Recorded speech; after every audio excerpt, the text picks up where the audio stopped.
Peggy 18.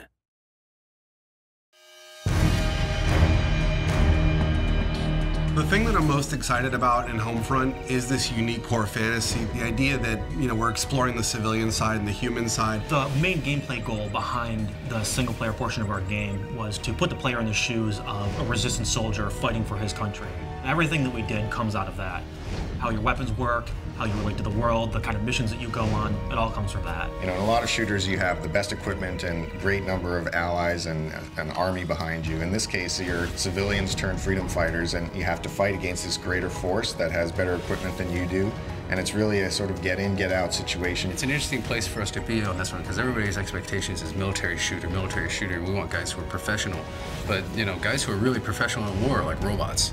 And for us, they're not professional military people. They're resistance fighters. They're all civilians. When it comes down to realizing this world, this fallen America, this occupied America in the game, we really wanted to establish some key moments or key shots where you come out of an opening and you see this big, huge, expansive environment revealed before you.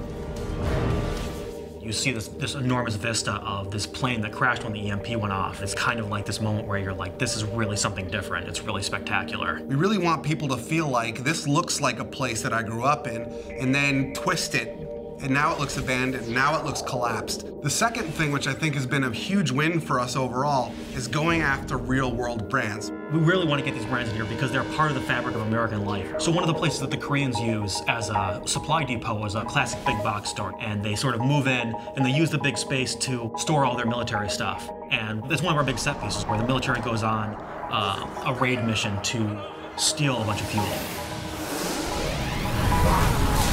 Consequence of violence is something that we're focusing on in the game.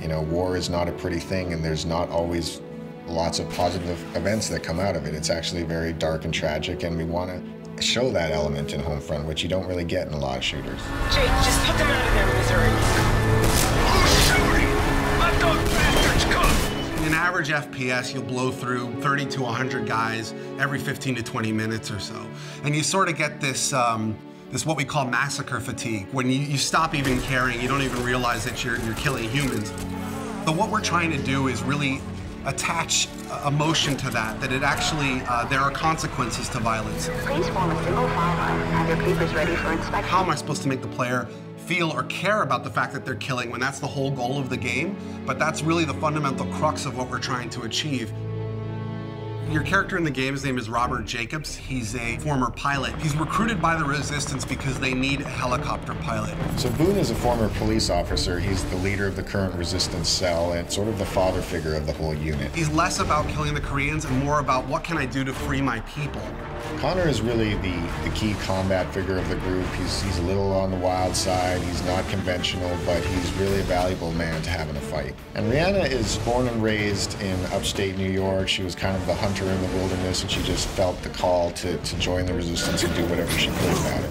The final character is Hopper. What makes him really interesting is he's a Korean American, and he has scars on his face from race riots that happened in the early parts of the war. The supporting cast is kind of interesting because you run across all these civilians who have totally different approaches. Some will work with you, some will support you, others might betray you or sell you out, and we create all these kind of neat moments around all these supporting characters. You're a guy who is caught up in this crazy scenario, fighting alongside other people who have no real training. So, you make mistakes. People get shot, people get hurt, people die alongside you. Fighting as a civilian with civilian and in an occupied America, that's really the core of what Homefront's all about, and that's really what we're set to deliver on.